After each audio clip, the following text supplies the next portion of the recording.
अस्सलामुअलैकुम दोस्तों, एम आई स्टोरी में खुश आमदीद।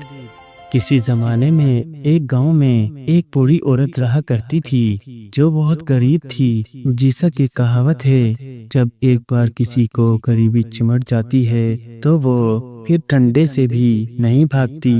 ये औरत घर घर जाकर भीख मांगती थी। कुछ नेक दिल लोग इसे खिरात दे देते और कुछ ये कहकर टाल देते, जाओ माई, अल्लाह तुम्हारी मदद करेगा।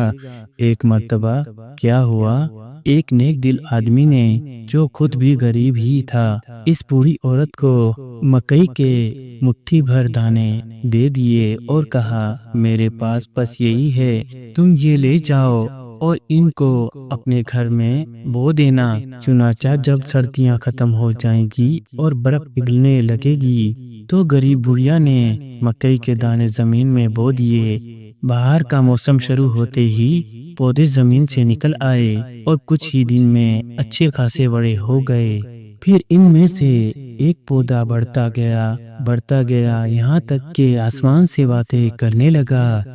बुढ़िया ने सोचा, इस पर चढ़ कर देखूं कि बादलों के उस पार क्या है। चुनाचा हो पौधे को पकड़कर ऊपर चढ़ने लगी। चढ़ते चढ़ते वो एक खलियान में पहुंच गई। वहां एक मशीन लगी थी जो मकई के दानों को भुट्टों से निकाल रही थी। ये मशीन खुद ब खुद चल रही थी। इसने करीब जाकर देखा तो हैरान रह गई। जिन्हें वो मकई के दाने समझ रही थी वो खास सोने के दाने थे। बुढ़िया की कुछ समझ में ना आया, उसे डर भी लगा। इसने वहां से वापस आने की ठान ली और कहने लगी, ये जगह मेरे लिए नहीं है, मैं तो एक मामूली सी गरीब औरत हूँ। ये सोना मेरे किस काम का जो मेरा नहीं। चुनाचा वो जिस तरह मकई के पौधे के जरिए से ऊपर चढ़ी थी, वैसे ही नीचे उतरने लगी और नीचे अपनी झोंपड़ी को देखकर खुश हो गई। लेकिन जब उसने जमीन पर पांव रखा तो ये देखकर हैरान हो गई। उसके हाथ में एक मिट्टी का बड़ा सा प्याला है और इस प्याले में एक अंडा रखा है। अंडा तो उसने उठा लिया कि कहीं टूट ना जाए और मिट्टी का प्याला लेकर अपनी झोंपड़ी के अंदर चली गई। अंदर आकर वो बोली, मैं कितनी थक गई हूँ और प्यासी हूँ। बाल्टी में कल से पानी नहीं है और कुआं गांव के बिल्कुल आखिर किनारे पर है। मैं वहां तक कैसे जाऊंगी? काश इस प्याले में कुएं का ठंडा पानी होता। इधर इसके मुंह से ये बात निकली और उधर प्याला साफ शफाफ ठंडे पानी से भर गया। बुढ़िया ने खुश होकर पानी पी लिया। वो समझ गई कि ये तिलस्मी प्याला है। फिर वो कुछ सोचकर डरते डरते बोली, अगर मेरा ये प्याला मेरी ख्वाहिश पर दूध या बलाईदार मीठी दही से भर जाया करे तो फिर मुझे किसी से भीख मांगने की जरूरत ना पड़ेगी। उसके मुंह से अभी अल्फाज निकलने ही शुरू हुए थे कि प्याला गरम ताज़ा दूध से भर गया। ये देखकर बूढ़ी औरत की आंखों में खुशी से आंसू आ गए और उसका दिल शुक्र से भर गया। फिर इसने अपनी झोपड़ी झाड़ू देकर साफ की और इत्मीनान से बैठकर दूध पिया और फिर वो अपनी शाल उतार कर लेट कर सो गई। दूसरे दिन सुबह को मुर्ग की हाँक से इसकी आंख खुल गई। ये मुर्गा इस अंडे में से निकला था जो इसकी बगल में दबा हुआ था। ये बहुत खूबसूरत मुर्गा था। वो उछलकर जंगले पर बैठ गया, अपनी गर्दन उठाई, सीना फुलाया, पर पड़ाए और ऊंची आवाज से हांग लगाने लगा, कुकड़ू कूं कुकड़ू कूं। बुढ़िया उसे देखकर बहुत खुश हुई। अब वो गरीब नहीं थी, इसके पास खाने पीने को भी था। बुढ़िया उसे देखकर बहुत खुश हुई। अब वो गरीब नहीं थी, इसके पास खाने पीने को भी था और एक साथी भी मिल गया था। रात दिन वो बुढ़िया के साथ रहता और जब वो कहीं जाती तो बाहर लकड़ी के जंगले पर बैठ जाता और चौकीदारी करता।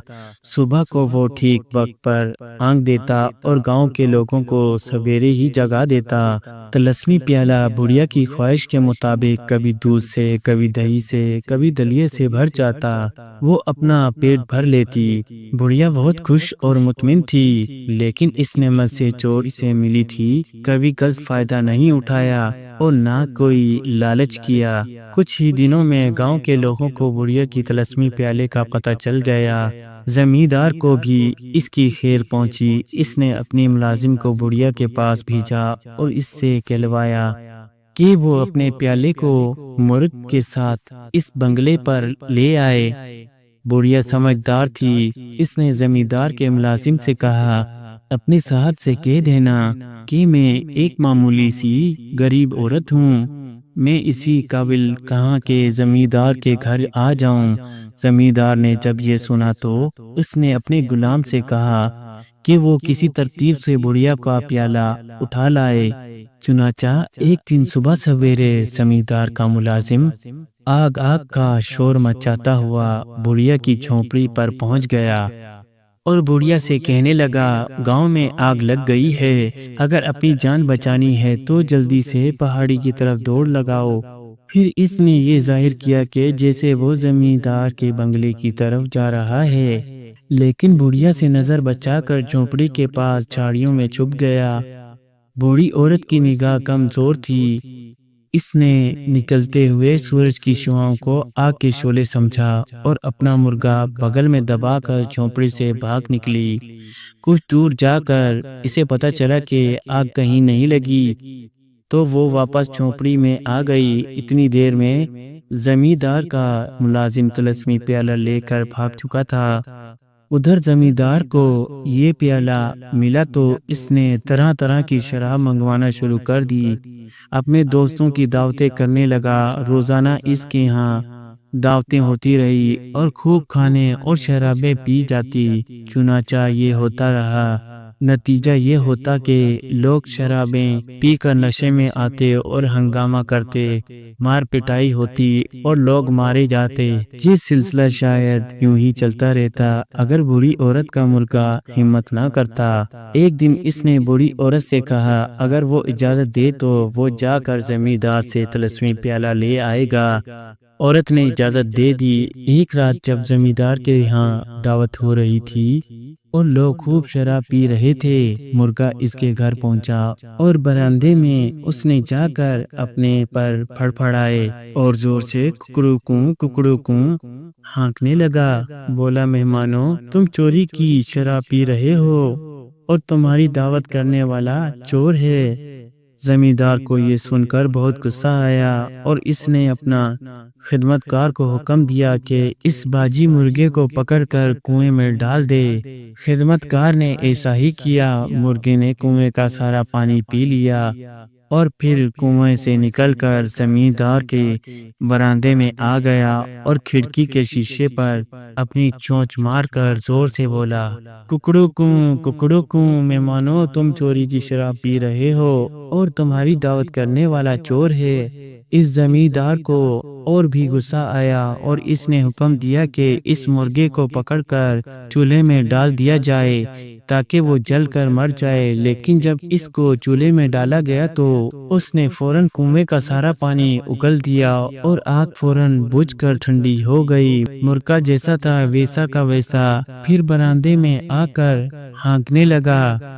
जमींदार गुस्से से लाल पीला हो गया। इसने मुर्गे को पकड़कर इस संदूक में बंद कर दिया जिसमें अशर्फियां भरी हुई थी, ताकि वो इन अशर्फियों की बोझ से और संदूक में हवा ना होने की वजह से दम घुट कर मर जाएगा।